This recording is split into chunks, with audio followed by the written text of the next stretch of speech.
Boa noite a todos. Meu nome é André Luiz, nasci na cidade de Campinas, atualmente resido em Itapira, estado de São Paulo.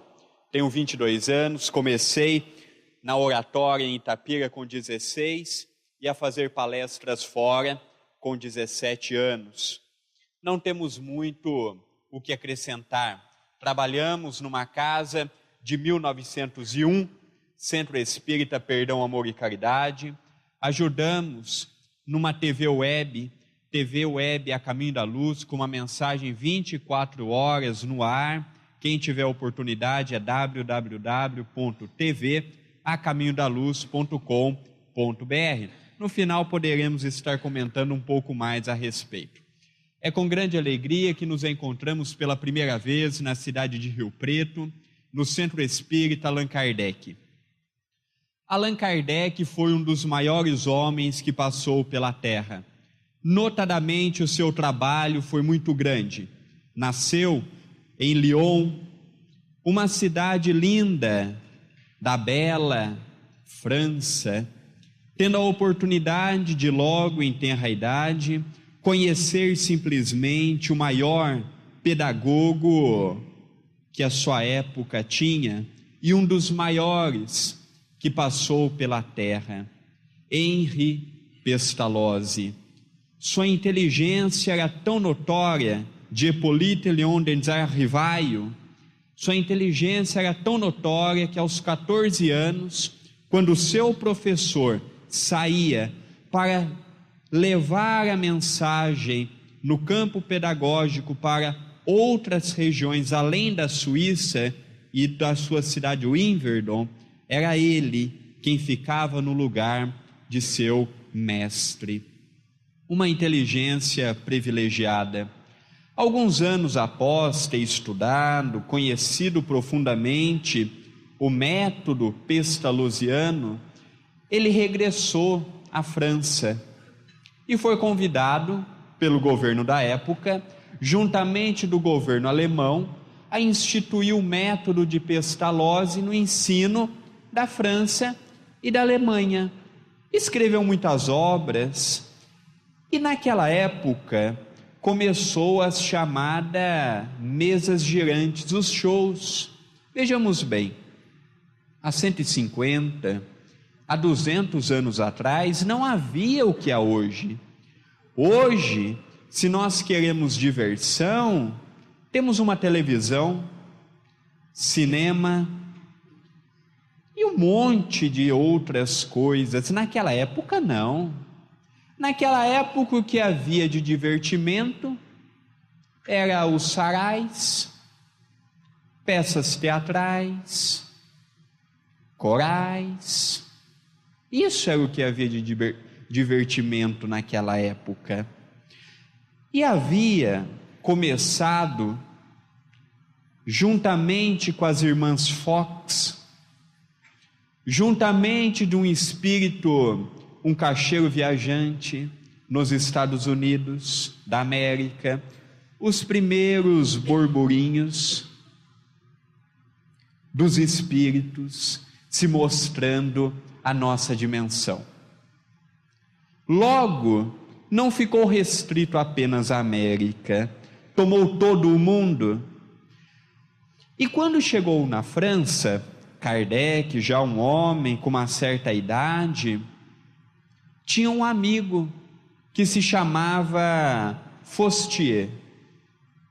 Faustier, durante um ano ininterrupto, ficou convidando Hippolyte Léon para ir numa dessas mesas girantes, num desses divertimentos da época, e ele sempre resistindo, sempre prolongando, até que um belo dia se viu sem saída e aceitou e foi. Via aquelas mesas se levantar, se movimentar, sem com que ninguém mexesse em nada. E ele diz ao seu amigo a primeira máxima espírita cristã: por detrás de um ser inanimado tem um ser inteligente, pois uma mesa não tem cérebro para pensar e nem músculos para se movimentar. Kardec já começou o seu trabalho, quando começou aí na primeira sessão desses divertimentos que eles chamavam naquela época. Kardec já tinha 50 anos de idade, já era um homem formado, conceituado, renomado da sua época. E quando ele começa os estudos em torno dos fenômenos que os seus olhos estavam a se deparar, ele se encontrou com um grande paradigma, pois a nossa sociedade daquela época não aceitava, não compreendia, não entendia o que se passava. Allan Kardec também não. Então começou os primeiros diálogos de Hippolyte Léon com a espiritualidade amiga. Então como é que eram os primeiros diálogos com a espiritualidade amiga? Havia várias formas. Uma delas é através da batida. É homem, uma batida. É mulher, 2 batidas.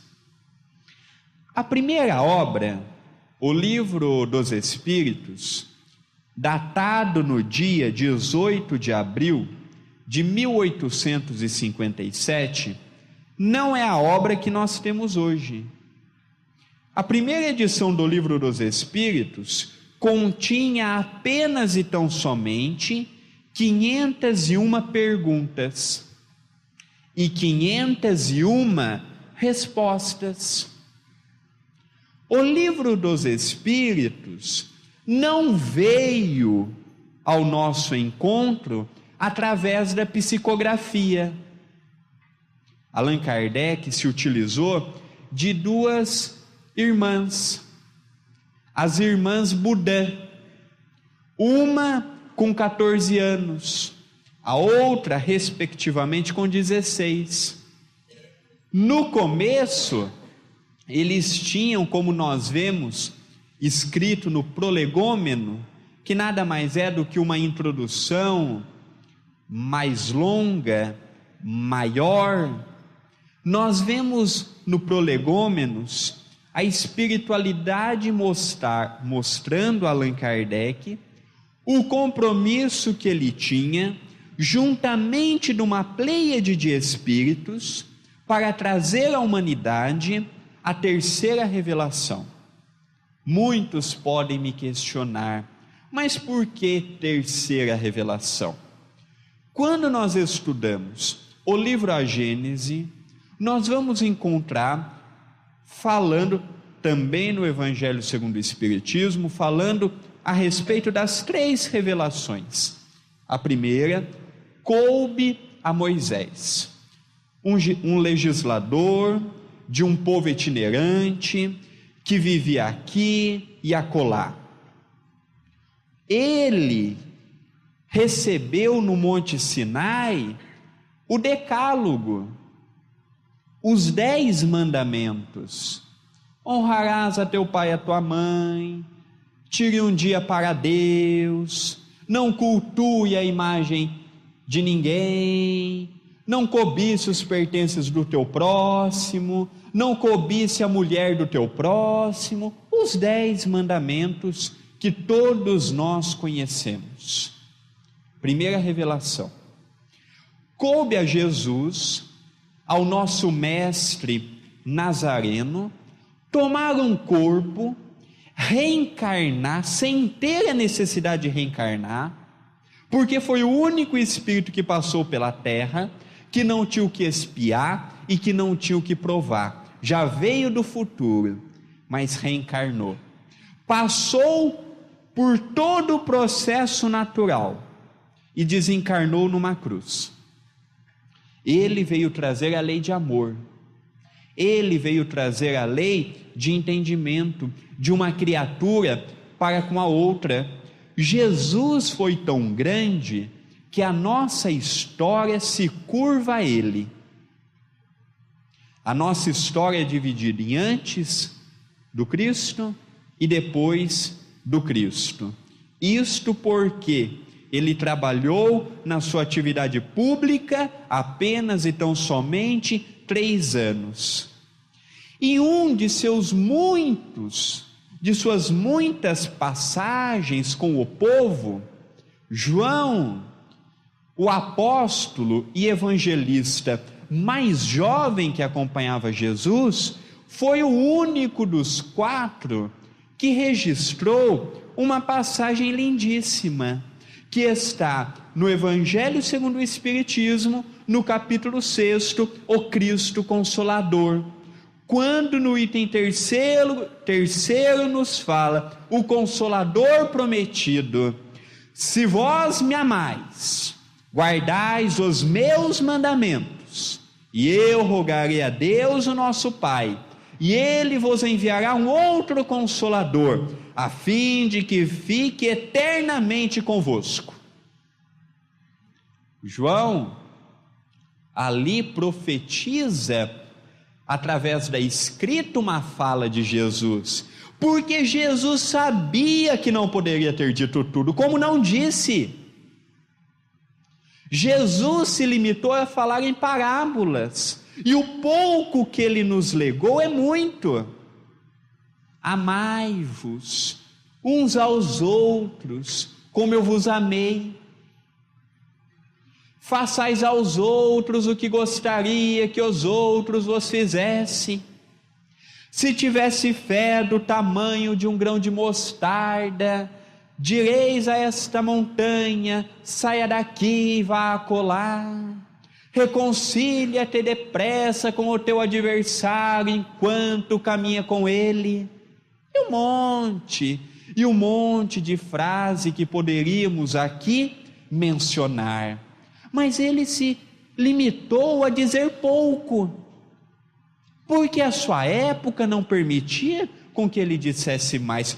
Como Allan Kardec não disse tudo, como Chico Xavier não disse tudo, outros médios estão vindo e virão, porque não é uma doutrina que tem um ponto final.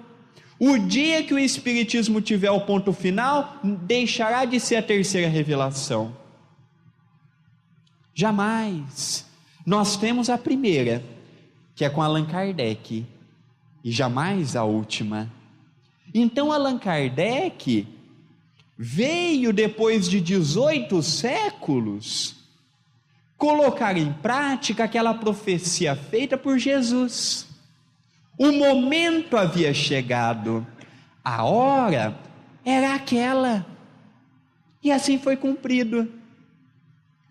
Quando Allan Kardec pergunta: como é que eu posso vos chamar a espiritualidade amiga? Pode me chamar de Espírito da Verdade. Ora, Espírito da Verdade é uma falange, que Chico Xavier dizia que o Espírito da Verdade era João Batista. É evidente que Jesus estava por detrás de toda aquela arquitetura, não somente do Espiritismo, mas de todas as grandes transformações do planeta. Jesus acompanhava de perto, mas Jesus não tinha somente o Espiritismo para se preocupar. Então selecionou João Batista, o mesmo que, quando encarnado, na época de Jesus, Jesus disse: nascido de um ventre de uma mulher, és o maior. Junto com João Batista vieram muitos espíritos trabalhar com eles. Vieram espíritos como o rei da França, Luís IX, que desenvolveu um trabalho na condição de um monarca muito grande. Veio espírito como Vicente de Paulo, veio espíritos como Santo Agostinho, Lacordaire, Lamennais e tantos outros que vieram dar sua contribuição. Então Allan Kardec, quando esteve entre nós, em especial escrevendo o livro dos Espíritos, no começo havia uma cestinha, uma cesta, um cone virado para baixo. em que as médiuns doavam energia e aquele cone punha-se a escrever. É curioso porque nós, os espíritas, não conhecemos a história do espiritismo. É curioso porque nós, os espíritas, não conhecemos a obra fundamental e a obra básica. É igual uma construção. Nós conhecemos as paredes, o telhado, mas não conhecemos a fundação, o alicerce. Gostamos muito de romance, daquilo outro, daquilo mais outro, mas o que de fato é substancioso para o nosso conhecimento, nós não conhecemos. E quando havia esse processo desta mesinha que bailava ao impulso e à doação da energia ectoplásmica daquelas duas jovens, escrevia-se em aspiral, escrevia-se assim numa folha, porque a mesa não fazia o movimento que faz, por exemplo, uma máquina de datilografia. Coube a Allan Kardec a pontuar, a ver onde começava, onde terminava. Olha o trabalho de Allan Kardec. Então Allan Kardec começou uma religião do zero, do nada, não tinha base. Hoje, por exemplo, nós vamos montar uma palestra, é muito fácil. Quantos livros não tem à nossa disposição? Hoje você vai na internet, você não precisa mais nem preparar uma palestra lendo livros assim. Você vai na internet, você procura tudo o que você quer. Allan Kardec não, começou uma religião do zero.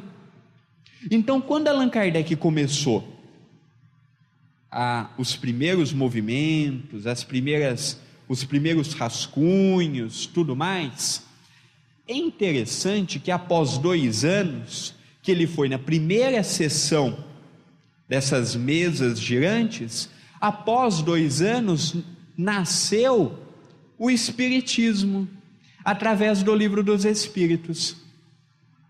Já na segunda edição, que é a que nós temos hoje, que foi publicada 3 anos após, em março de 1860, é a que nós temos hoje, com 1018, para outros tradutores, com 1019, questões e respostas. Foi uma vida muito intensa. Em apenas 15 anos, dos 50 aos 65 anos, Allan Kardec nos legou o Pentateuco Kardeciano, o Livro dos Espíritos, o Livro dos Médiuns, o Evangelho segundo o Espiritismo, o Céu e o Inferno e o A Gênese, mais 11 anos e meio de Revista Espírita, outro livro pouco estudado por nós, os espíritas. 11 anos em que mensalmente Allan Kardec publicava o que não cabia nos demais livros, porque se ele colocasse tudo na obra básica, que tamanho que não seria esses livros? Então, ao mesmo tempo que ele trabalhava com os livros, ele também trabalhava com a revista, colocando situações importantes que ele julgava, com um material muito rico, com um material que não coube na doutrina, nos 5 livros básicos da doutrina espírita, mas que eram de uma importância muito grande. Então foram 11 anos e meio ininterruptos, mensalmente, escrevia. Muitas dessas coisas ele bancava com o seu dinheiro próprio, bancava com as suas economias. Tanto é assim, ele trabalhou tanto, que ele levou o seu corpo à exaustão. Tanto é que a sua esposa era 9 anos mais velha do que ele, e desencarnou anos depois dele. É muito interessante, porque Allan Kardec desencarnou no final de março. No dia 2 de abril, o mesmo dia que nasceu Chico Xavier, estava para ser inaugurado na França a primeira livraria espírita do mundo. Ele, pressentindo que já não estava mais bem, ele pede à sua esposa: olha, se eu por acaso não estiver bem, você vai no meu lugar. Posso contar com isto? Pode. Kardec, quando chegou naquela fase da vida, ele já estava de mudança. Ele havia construído uma pequena vila em Paris, em que iria morar ele, sua esposa e os demais transeuntes que coubesse naquela pequena vila. Então a sua casa estava toda encaixotada, as coisas. Ele foi velado num colchão estendido no chão. Ali os amigos começaram a visitar, e quando chegou no dia 2, a sua esposa pediu licença, fez a inauguração da primeira livraria e retornou para sepultar o esposo. Ela havia falado para ele: vamos mudar a data. Não, muitos já compraram a passagem de trem para aqui estarem no dia, não é certo para com eles. Allan Kardec arrebanhou muitos colaboradores valorosos do seu lado. Na própria França destacam-se 2: Camille Flammarion, um grande astrônomo, jovenzinho quando começou a o acompanhá-lo; Leon Denis, cogitado pela espiritualidade superior se Allan Kardec viesse a fracassar no seu compromisso. Leon Denis naturalmente daria continuidade na obra, e outros. Não poderíamos esquecer de falar de Gabriel Delany, um grande colaborador, em que Kardec pegou esse menino no colo, se tornou um grande expositor, um grande propagador da mensagem espírita cristã. Nós vamos, por exemplo, para a Rússia. Na Rússia havia naquela época o sistema de governo dos czares, um sistema em que eles eram os imperadores, e ele era Alexander Aksakoff, que estudou o animismo, uma mediunidade prodigiosa, uma mediunidade juntamente de uma inteligência privilegiada. Ele era um conselheiro do czar da época, ajudou e muito na disseminação do espiritismo naquela época no seu país. Na Itália tivemos extraordinários médiuns, como a Paladino, uma das médiuns mais completas na faculdade da incorporação. Nós tivemos Lombroso, nós tivemos muitos cientistas que trabalharam em nome do bem. Na Inglaterra, Sir William Crookes, Arthur Conan Doyle. Arthur Conan Doyle foi o escritor da sátira Sherlock Holmes. Era uma mente privilegiada. Horas, escreveu livros como a História do Espiritismo. O Sir Arthur Conan Doyle contribuiu e muito com o espiritismo na Inglaterra na sua época, juntamente de William Crookes. William Crookes era simplesmente o maior tinha um magnetismo, magnetizava os outros com uma facilidade, porque naquela época não havia, por exemplo, anestesia. Não tinha anestesia naquela época. Naquela época havia os processos de magnetismo. E o Sir William Crookes era um dos maiores magnetizadores da sua época. Era tão respeitado que dirigia o campo de ciência da sua época, de Londres, na Inglaterra. E ele abriu o primeiro simpósio dos magnetizadores dizendo: eu hei de provar que o espiritismo é uma farsa. Todos que falaram isso e que estudaram com afinco, no final da vida, ou mesmo pouco tempo depois, se tornaram espíritas. E ele foi, durante 3 anos, trabalhando com a médium Florence Cook, que na sua mediunidade recebeu o espírito de Kate King. Conversou durante 3 anos. Em uma das sessões, quem incorporou na médium foi o espírito de sua mãe, que por 40 minutos eles conversaram. Ele abriu o 4º simpósio dizendo: eu assumi o compromisso de provar que o espiritismo era uma farsa, e aqui estou me redimindo, pois tudo que o espiritismo diz é verdadeiro. Foi jogado de lado, não servia para mais nada, desencarnou quase no anonimato. E é engraçado que no mesmo momento que a Europa passava por todas essas transformações, o Brasil também.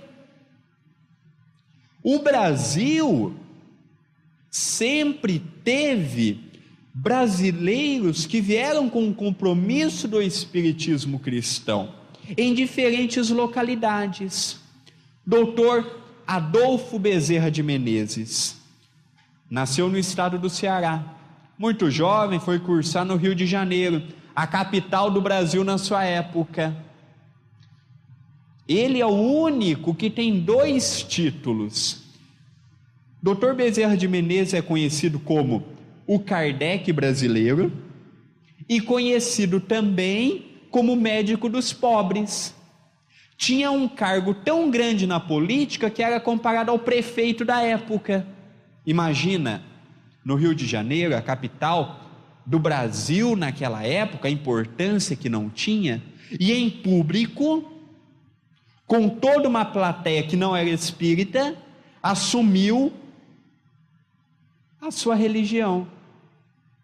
Tivemos no Triângulo Mineiro um outro trabalhador incansável do espiritismo cristão, o professor Eurípedes Barçanufo, o mesmo Caspar Lavater, que na Europa foi um dos maiores pensadores contemporâneos de Allan Kardec, desenvolveu uma obra muito grande.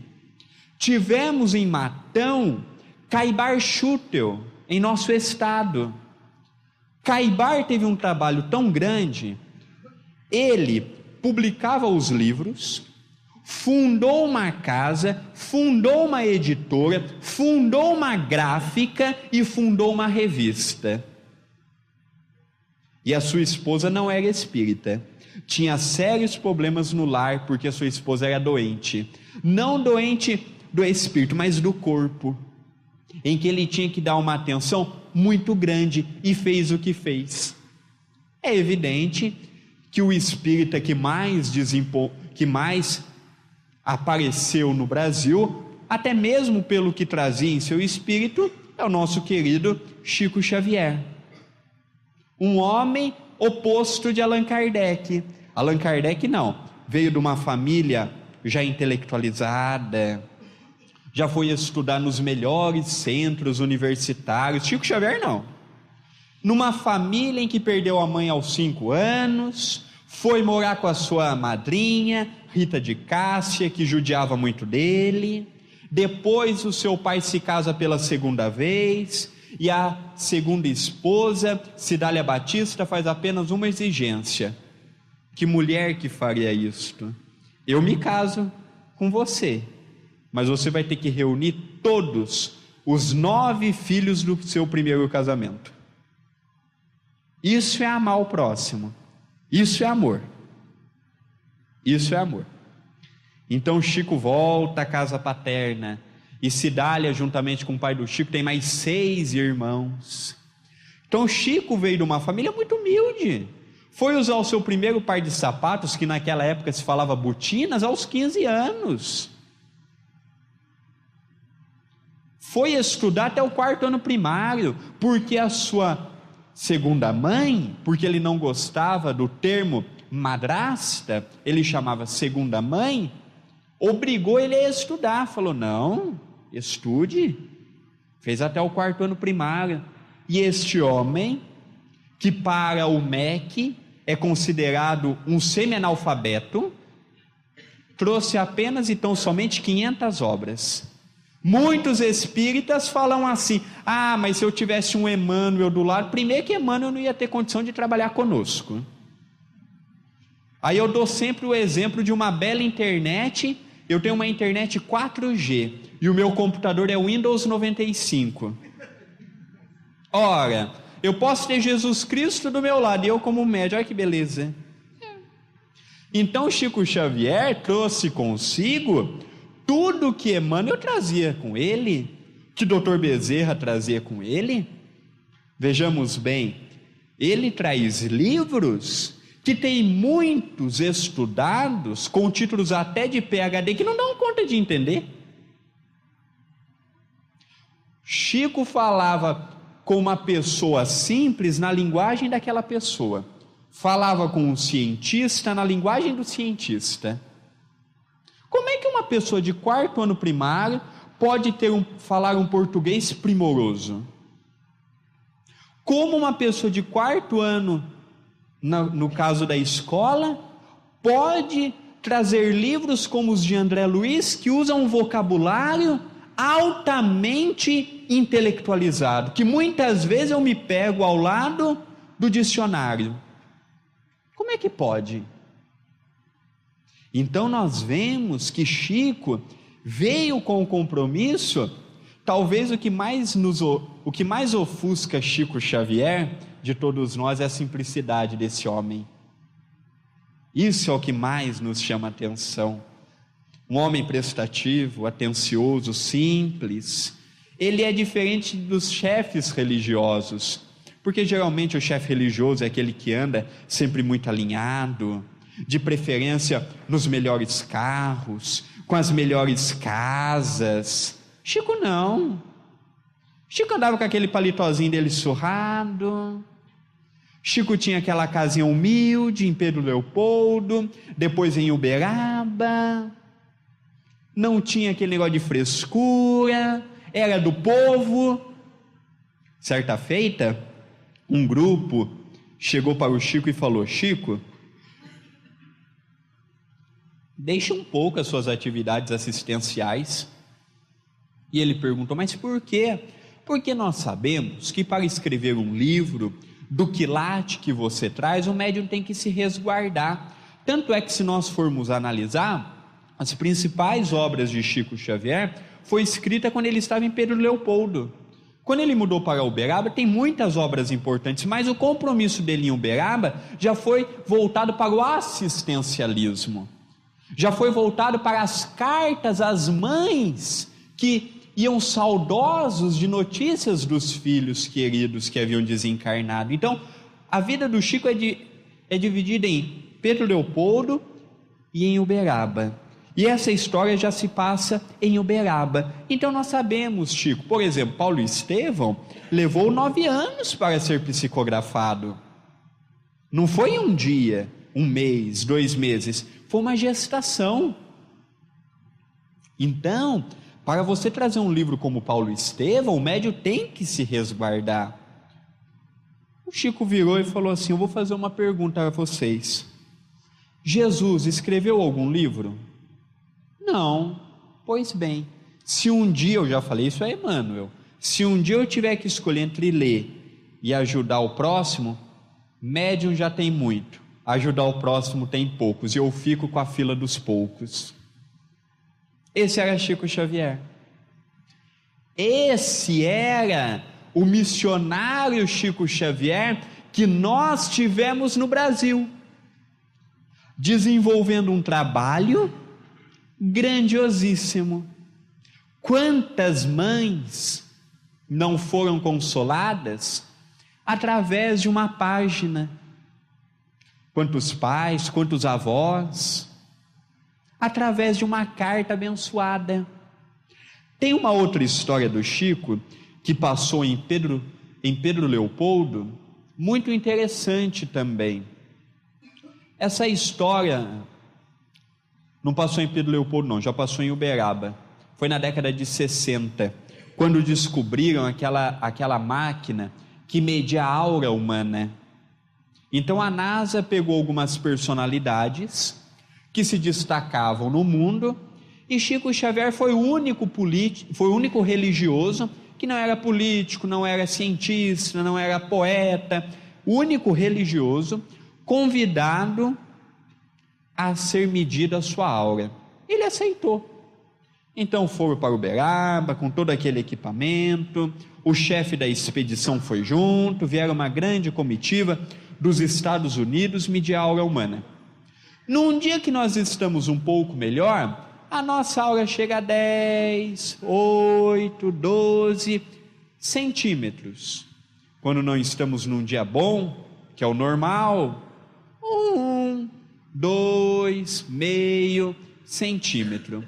E assim foi feito. Foram lá no dia, arrumaram todo o equipamento, Chico colocou a digital, eles pediram para o Chico sentar, porque a máquina estava com problema. Chico botou pela segunda vez, o mesmo resultado, desmontaram aquela máquina, montaram uma outra, e quem conheceu o Chico Xavier, eu tive a oportunidade, apesar de ser muito pequeno naquela época, aquela humildade em pessoa, ficou sentado, aquela pessoa paciente, ficou esperando. Chico, coloque a digital, por favor. Colocou pela terceira vez. Foi comprovado cientificamente que a aura de Chico Xavier é de 10 metros de circunferência. Ele mede 10 para frente, 10 para trás, 10 para os lados e fecha o círculo. Essa era a aura de Chico Xavier. É uma pessoa comum? Se a de Chico era 10 metros, imagina a de Jesus. Aí já até foge da nossa cabeça, não é? Até já extrapola. Fato é que o Espiritismo é uma doutrina abençoada, que veio não com o propósito de ser a melhor religião, a maior, a que tem mais adeptos, a que tem mais isto ou mais aquilo. Não. O Espiritismo veio com o compromisso de restituir para a humanidade o cristianismo primitivo com a sua simplicidade, que havia sido perdido ao longo dos anos com muitas imposições do materialismo. Esse é o papel do Espiritismo cristão. Veio na condição do Consolador prometido, trazer para todos nós o abençoado reconforto. Porque tem muitas perguntas que sempre pairaram em nossa cabeça, tais como: da onde viemos? Quem somos? Para onde vamos? Existe vida em outros planetas? Nas estrelas que vemos, no Sol, na Lua, nos astros em geral, para qual é a finalidade deles? E hoje nós já estamos tendo a oportunidade de aprender, através dos livros, que a vida, ela tem muitas coisas que acontecem do nosso lado e nós não percebemos. Uma dimensão se encontra com a outra. Segundo Allan Kardec, não há o vazio absoluto. O que os nossos olhos não veem, que não aparentemente não tem nada, tem sim. Os espíritos nos esbarram, nós nos esbarramos aos espíritos, nós existimos com as múltiplas dimensões, e aqui estamos, procurando hoje compreender um pouquinho a respeito desta temática tão interessante, que é a temática que o Espiritismo cristão nos propõe a aprendermos, a crescermos. Jesus nos asseverou: conhecereis a verdade, e a verdade vos libertará. Mas a liberdade do conhecimento, o conhecimento vai nos libertar do quê? Do maior inimigo que todos nós temos, de um dos maiores inimigos que nós temos, a ignorância. Você já conversar com uma pessoa que não tem conhecimento? Você já conversar com uma pessoa que acha que é o dono da verdade? Você já conversar com uma pessoa que só olha para frente? Não é duro? E no meio espírita, infelizmente, tem muitos. É aquele arroz e feijão, não tem mais nada, não tem uma frutinha para complementar, não tem uma mistura, é aquilo. E muitos ainda brigam. Isto é mentira. Eu jamais afirmo que algo pode ser mentiroso. Vocês sabem por quê? Porque essa é a primeira existência que muitos de nós nos encontramos lidando com conhecimento tão transcendental. A nossa religião tem apenas 150 anos, pouco mais de 150 anos. E eu vou me meter a besta de falar que existe e que não existe? O que eu acredito que seja algo fora do que a nossa codificação nos diz, eu deixo na estante. Amanhã, a ciência, ou mesmo outros médiuns, irão dizer se aquilo é verdade ou mentira, ou não. Eu vejo muito na doutrina espírita, pessoas brigando com certas teses de que é mentira, ou pessoas brigando que aquela tese é verdadeira. Eu não tenho conhecimento nem do arroz com feijão, vou ter conhecimento a respeito de temas tão avançados. Não, eu deixo isto para o tempo. O tempo é o nosso maior amigo, mas pode ser também o nosso maior inimigo. Há poucas décadas atrás, muitos aqui se lembrarão, há poucas décadas atrás, o átomo era considerado a menor partícula, a menor célula, que não tinha um núcleo formado, que não tinha nada com nada. Hoje, já podemos de um átomo tirar inúmeros átomos. Aí eu pergunto para vocês, e quem afirmava que o átomo era a menor célula, indivisível, isso e aquilo? Caiu do cavalo. Quem provou foi a ciência. Então, o tempo nos comprova. O tempo é o grande remédio para tudo. Mas o tempo também pode ser um inimigo nosso. Quando nós olhamos ao relógio, o relógio não para nenhum de nós. Eu adoro aqueles relógios de pêndulo que vai e que volta. Ele faz um movimento contínuo, paulatino, de ir e de vir. Mas é mentira. O tempo vai, e quando volta, já é outra história, já é outra situação. Aquilo que foi, não volta mais. Aquilo que dizemos, não volta mais. Aquilo que pensamos, não volta mais. Por isso que eu hoje, apesar da pouca idade, procuro não deixar nada para amanhã. Se eu posso falar um eu te amo hoje, eu falo nesse momento, no seu dia de amanhã. Eu não sei que mania que nós temos de dificuldade de falar assim, eu te amo. Principalmente as pessoas com uma certa idade. Eu te amo, tem uma dificuldade. É interessante, nós somos muito engraçados, não somos?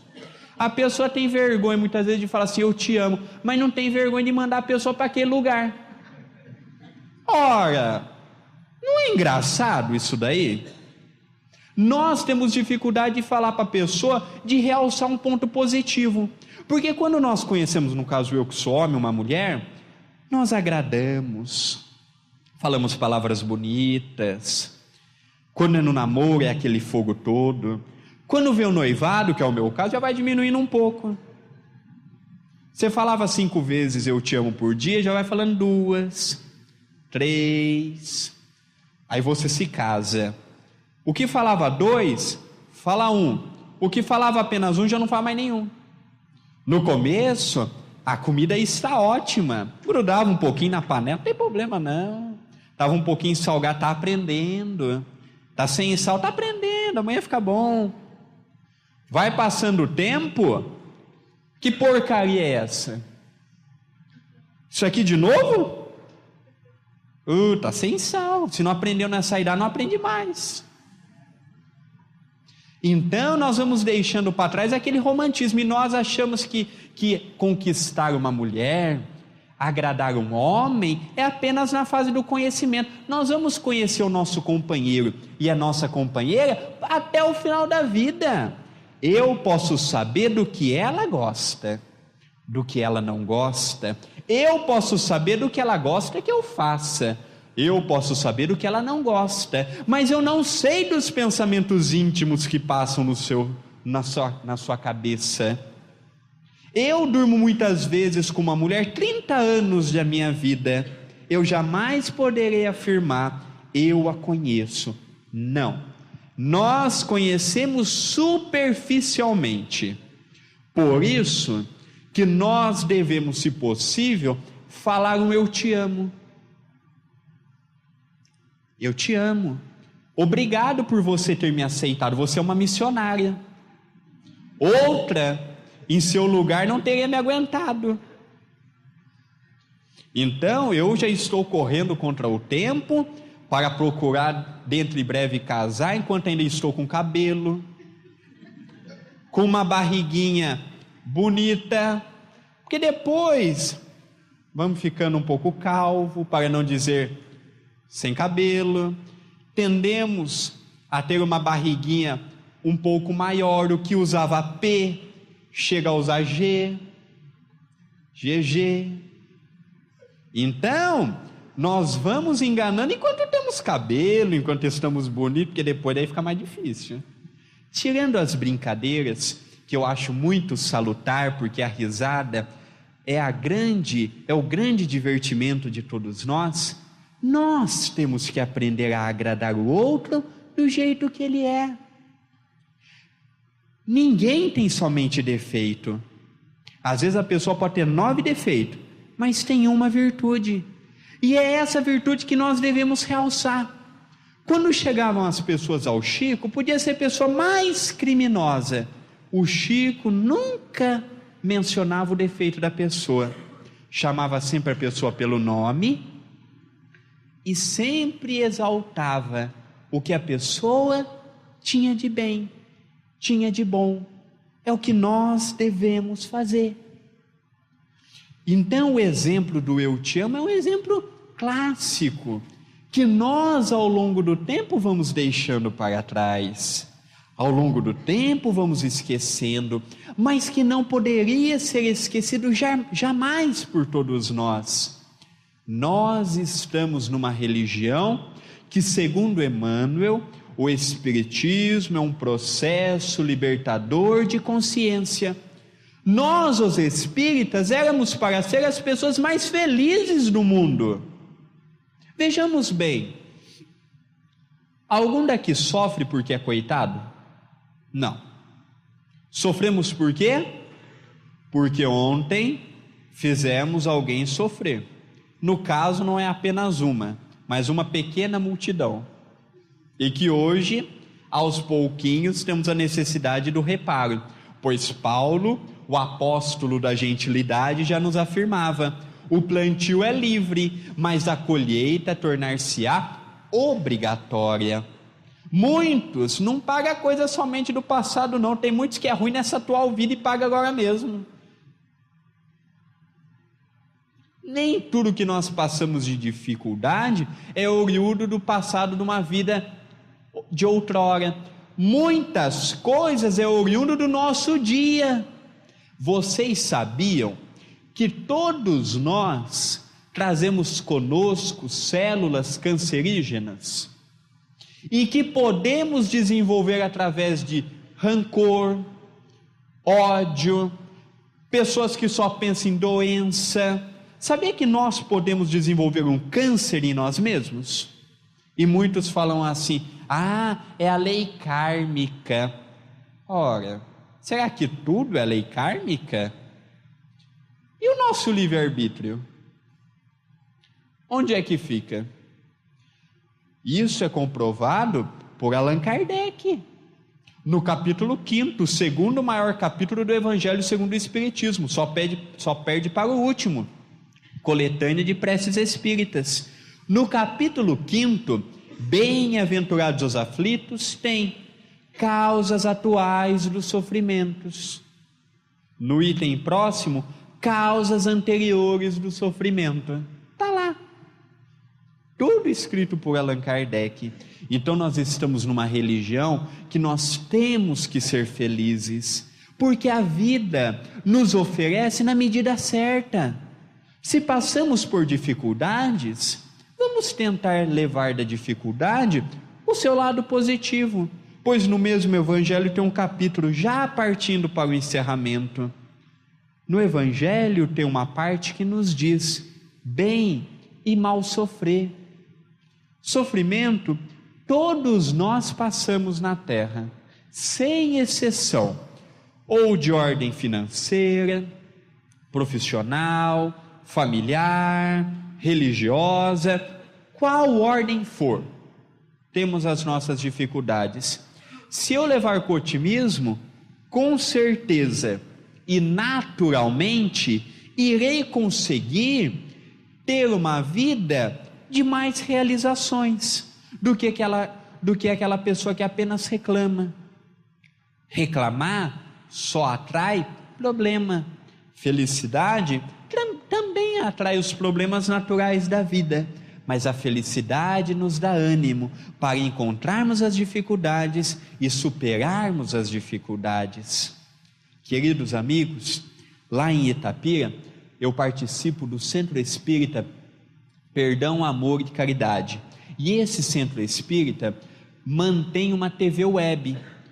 Essa TV web, para ser mantida no ar, ela tem os seus DVDs de palestras. Hoje a TV web tem 7 palestras minhas, tem as palestras de Carlos Bacelli, Isaías Claro, Aguinaldo Paviani, Eulália Bueno, Richard Simonetti, Dr. Francisco Cajazeiras e outros oradores mais que nós temos. São mais de 100 palestras. Toda esta renda é para manter a nossa obra. Nós estamos começando agora uma ampliação do nosso centro, pois já ficou pequeno, então nós estamos aumentando uma obra que está calculada em mais de 2.000 metros de área construída, e hoje todo mundo sabe das dificuldades que tem.